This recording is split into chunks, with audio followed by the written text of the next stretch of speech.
ምዕራፍ 43 ክፍል 16 አባታችንም ተክለ ሃይማኖት በአባ በጸሎተ ሚካኤል ገዳም 10 ዓመት ከተቀመጠ በኋላ ተነስቶ ሄደ። አበምኔቱም ሊሸኘው ተነሳ፣ ልጆቹም ሁሉ ተከተሉት። አበምኔቱም ኃጢአቴና በደሌ የእግዚአብሔርን ሰው አባሮታልና ወዮልኝ! ልጆችና ሽማግሎች ሁላችሁ በአማራ ሀገር ሁሉ ያላችሁ የበሽተኞቻችሁ ባለመድኃኒት የደካሞቻችሁ የኃይላቸው ብርታት ትቷችሁ ሄዷልና አልቅሱ፣ ዋይ ዋይ በሉ አለ። ይህንንና ይህንን የመሰለውን ሁሉ በማለት እንደሚያቃጥል እንባ ከዓይኖቹ እያፈሰሰ አንገቱን አቅፎ ጮኸ። መነኮሳቱም ከእሱ ጋር አለቀሱ። ብፁዕ ተክለ ሃይማኖትም እናንተ የእግዚአብሔር አገልጋዮች ፈጣሪ ወደ ወደደው ስራ ጠራኝ እንጂ እኔ በፈቃዴ የምሄድ ይመስላችኋልን?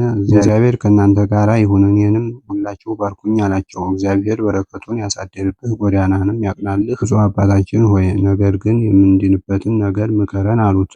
ለክቡራን አባቶቼ የምትድኑበትን ነገር የምመክር ኃጢአተኛ ጎስቋላ እኔ ምንድን ነኝ አለ። ነገር ግን ትዕግስትን፣ ትህትናን፣ እግዚአብሔርን መፍራትን ገንዘብ አድርጉ። እኒህ ሦስቱ ነገሮች ሰውን ወደ ዘላለም ሕይወት ያደርሱታልና። እየጎተቱ ወደ ደይን ጥልቀት የሚያወርዱ ሦስቱ የጥፋት ገመዶች እሳቸውም ቅንዓት፣ ትዕቢትና ትምክህት እንዳያጠምዷችሁ ደግሞ ተጠንቀቁ ብዬ እነግራችኋለሁ። ይህንና ይህንን የመሰለውን ነገር ከመጻሕፍት ምስክር አምጥቶ የሚድኑበትን ነገር መከራቸው። አንዱም አንዱ እንባውን እያፈሰሰ ታላላቁም ታናናሹም በፍቅር ሸኙት። ብፁዕ አባታችንም በእሱ ላይ የፍቅራቸውን መቃጠል ባየ ጊዜ ከእነሱ ጋር አለቀሰ። በመንፈሳዊ ሰላምታ እጅ ነሳቸውና ሄደ። እነሱም ወደ ሀገራቸው ተመለሱ። ቅዱስ ሚካኤልም እየመራው ሲሄድ የአምደ ብርሃን በፊት በፊቱ ይሄድ ነበር። የጻድቃንም መንገዳቸው ብርሃን ነው፣ እንደሚያበራ ብርሃን ይሄዳል፣ ዕለቱም እስኪቀናበት ጊዜ ድረስ ይበራል የሚል ተጽፏልና። ወደታዘዘበትም ቦታ እስከ ደረሰ ድረስ በዚህ አኳኋን ሄደ። ከባህሩም ወደብ በደረሰ ጊዜ የሚሻገርበት መርከብ አላገኘም ነበርና ብዙ ጊዜ አመለከተ። የመላእክት አለቃ ቅዱስ ሚካኤል ባህሩን እየረገጠ ተገልጦ በመታየት ተከተለኝ አለው። ብፁዕ አባታችንም ወደ ውሃው ገብቶ ተከተለው። ሁለቱም በባህሩ መካከል አለፉ። ተሻግረውም አብረው ወደ ቤተ ክርስቲያኑ ገቡ። መልአኩም ከዚያ ተወውና ወደ አበምኔቱ ገባ። እሱም ኢየሱስ ዋ ነበር። እነሆ የእግዚአብሔር ሰው ከቤተ ክርስቲያኑ ደጅ ቆሟልና ወደ አንተ አስገባው አለው። ደግ ሰው ነውና አክብረህ ተቀበለው አለው። ልብሰ ምንኩስናንም ሰጥተህ ከዚህ አኑረው አለው። ይህንን ካለው በኋላ መልአኩ አረገ። ብፁዕ አባታችንም ተላላኪውን ለአበምኔቱ ንገርልኝ እያለ ይለምነው ነበር። ተላላኪውም ለአበምኔቱ ሄዶ ነገረው። እነሆ ደምግባቱ ያማረ እንግዳ ሰው በቤተ ክርስቲያኑ ደጅ ቆሟል፣ ግን ባህሩን አሻግሮ ከቤተ ክርስቲያን ያገባውን አላውቅም አለው። አበምኔቱም አምጣው ከእግዚአብሔር ዘንድ ነውና ሂድ ጥራው አለው። ተላላኪውም ጠርቶ ወደ አበምኔቱ ዘንድ አገባው። አባ ኢየሱስ ሞዐም ባየው ጊዜ ከፊቱ ብርሃንና ካደረበት ጸጋ የተነሳ አደነቀ። ከመንበሩ ተነስቶ በመንፈሳዊ ሰላምታ እጅ ነሳው። የእግዚአብሔር ሰው ሆይ ወደ እኔ መምጣትህ መልካም ነው ብሎ ደህና ቤት ሰጠው። በበነጋውም በምን ነገር መጣህ ብሎ ጠየቀው። ብፁዕ አባታችንም የብሕትውና ወገን የምትሆን የምንኩስና ልብስን ታለብሰኝ ዘንድ በእግዚአብሔር ትእዛዝ ወደ አንተ መጥቻለሁ አለ። አባ ኢየሱስ ሞዐም ወደ እኔ መምጣትህ ከእግዚአብሔር እንደሆነ አወቅሁ። የምንኩስናውንም ልብስ እንዳለብስህ ከመልአክ ታዝዣለሁ። ነገር ግን ጥቂት ቀን ቆይ አለው። ከእሱም ጋር ጥቂት ቀን ቆየ። የመላእክት ምሳሌ የሚሆን የምንኩስና ልብስ አለበሰው። በትጋትና በድካም ከዚያው ኖረ። አክፍሎቱንም በየሳምንቱ ያክፍል ነበር። ከእሁድ ከቅዳሜ በቀር ምን አይቀምስም። እሁድና ቅዳሜ ግን የአጃ ቂጣ ወይም የዱር ቅጠል ሳይመርጥ ይመገብ ነበር። የዳዊትንም መዝሙር በሌሊትና በመዓልት ተግቶ ይደግምና ይጸልይ ነበር። 4,450 ይሰግድ ነበር። ወዙም እንደ ውሃ ፈሶ የቆመበትን ምድር እስኪያርሰው ምድሩም እንደ ጉድጓድ እስኪጎደጉድ ድረስ 7,000 የሚሰግድበት ጊዜ አለ።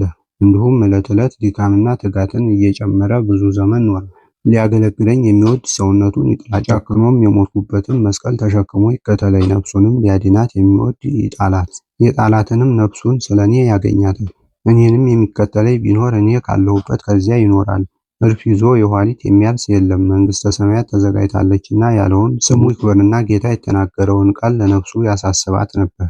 ይህንን ሥራ በመከተል ሰውነቱን ሲያደክማት ከእግዚአብሔር የታዘዘ መልአክ ቅዱስ ሚካኤል የመላእክት አለቃ መጥቶ ድንገት ነጥቆ ወስዶ ከፀሐይ ይልቅ ወደምታበራ ሀገር አደረሰው። ይህችውም እንደ ሰቀላ የተሰራች ናት። ቁመቷም ወርዷም እጅግ ሰፊ ነው። የሀገሩም ሰዎች ሁሉ በውስጧ ቢሰበሰቡ ውስጧን ሊሞሏት አይችሉም። ብዙ ምሰሶዎች አሉባት። በመልክም እርስ በርሳቸው አይመሳሰሉም።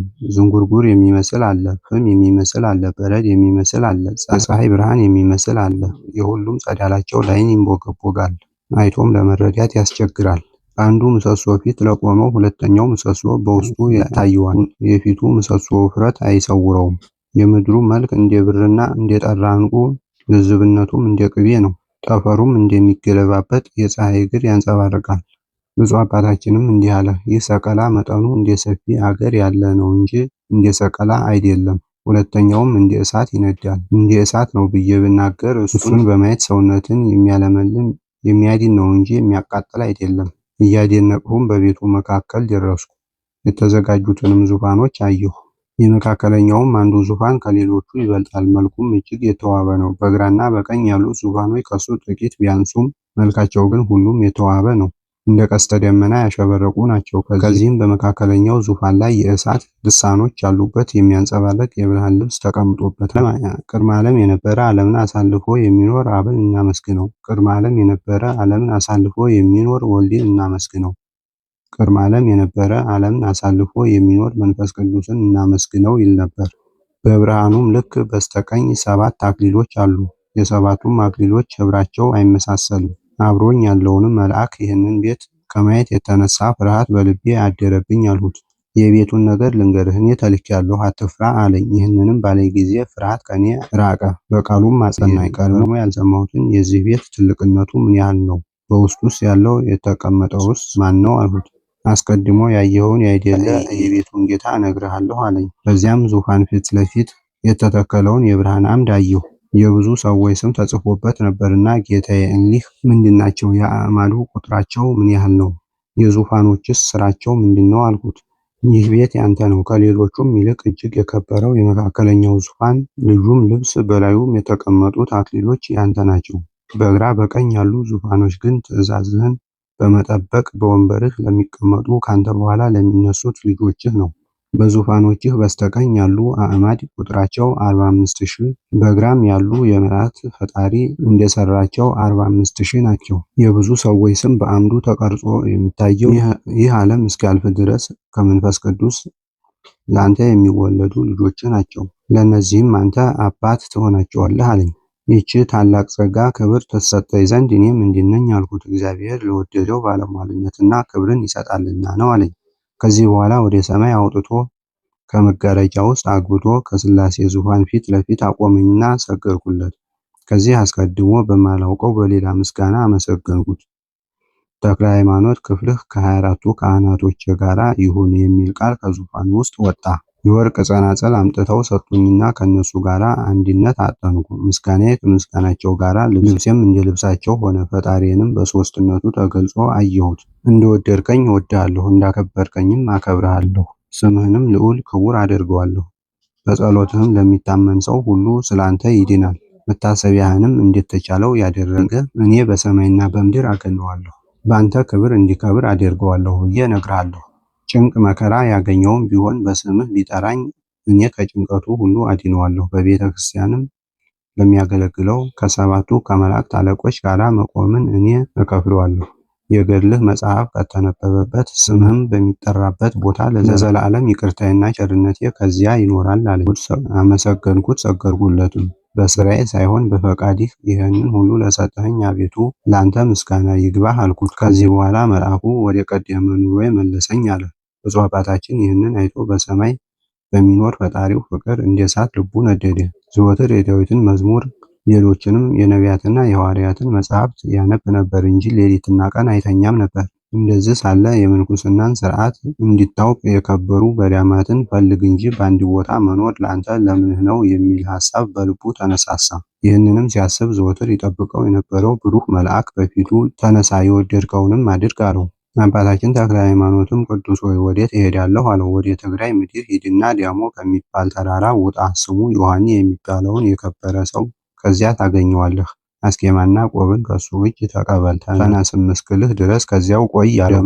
ወደ መንፈሳዊ አባቱ ይኸውም አባ ኢየሱስ ሞዐ ነው። ሲነጋ ገስግሶ ሄዶ በልቦናው ያሰበውን ስለ አስኬማና ስለ ቆብ መቀበልም መልአክ እንዳለው ገለጠለት። አባ ኢየሱስ ሞዐ አስኬማና ቆብን ገና አልተቀበለም ነበርና አባ ኢየሱስ ሞዐ የብፁዕ አባታችንን ቃል ሰምቶ እኔ እንደከበረ አባት ሳይህ ነበርኩ እንጂ እንደ ልጅ አላይህም፣ ለማን ትተወኛለህ እያለ ብዙውን አለቀሰ። ወደ ደብሩ ስለመሄድ ግን ነገርህ ደስ አሰኘኝ። ከዚህ ደርሰህ አስኬማና ቆብን ተቀበል፣ ኋላ ለእኔ ትሰጠኛለህ። ልጅም ስትሆን አባት ትሆነኛለህ። ነገር ግን ባህሩን የሚያሻግር ሰው የለምና የዛሬን ታገስ አለው።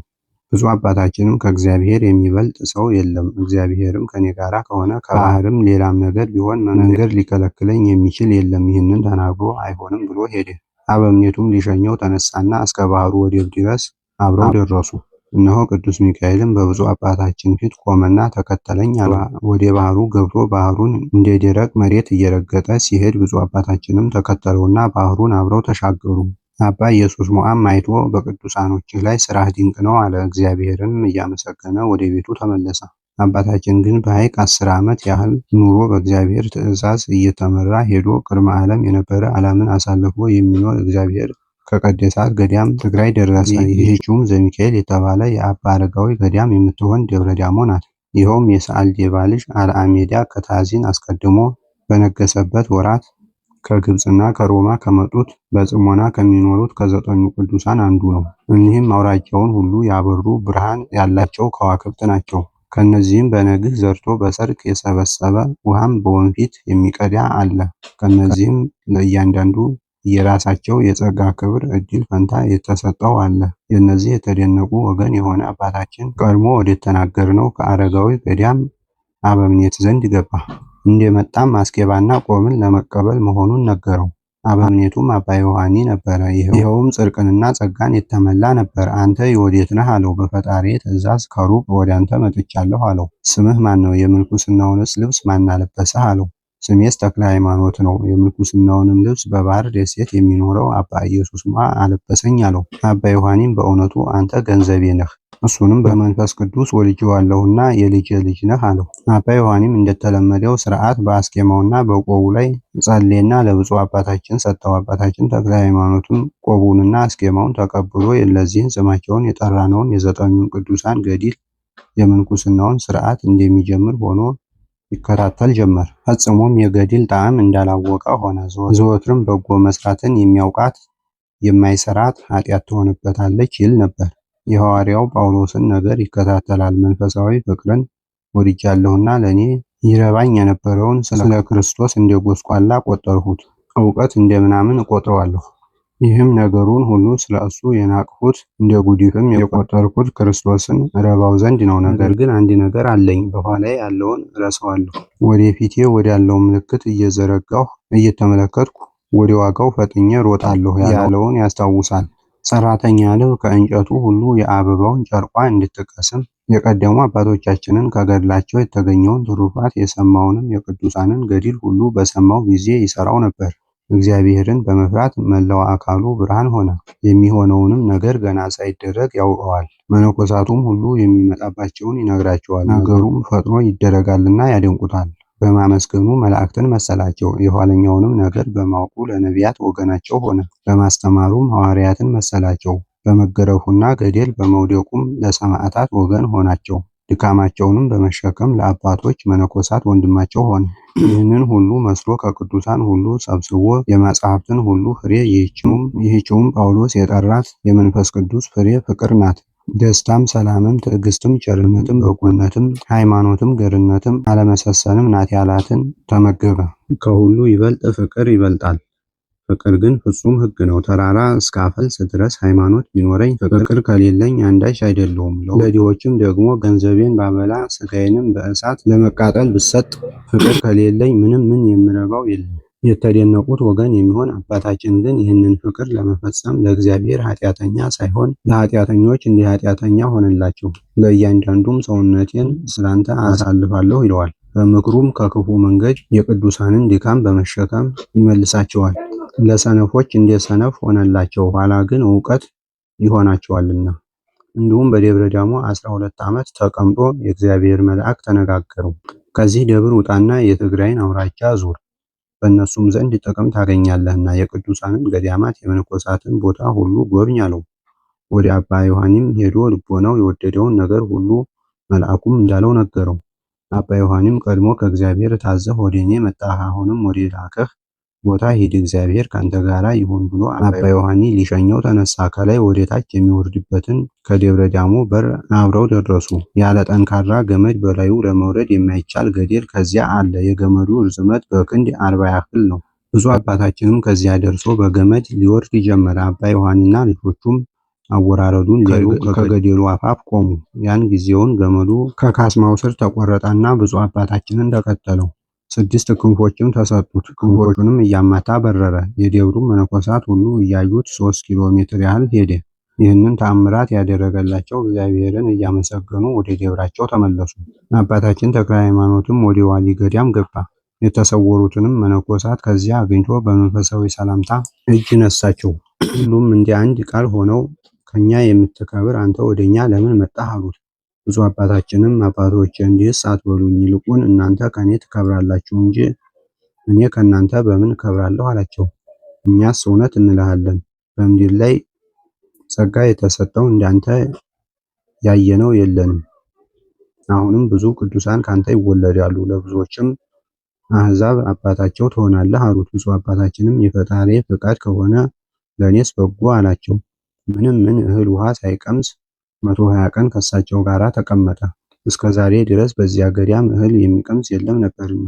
ከዚህ በኋላ ቅዱሳኑን ተሰናብቶ ወደ ሐውዜን ገዳም ሄደ። ከዚያም ደርሶ በዚያ ስፍራ የሚኖሩትን ሰዎች እጅ ነስቶ አነዋወራቸው እንደምን ነው አላቸው።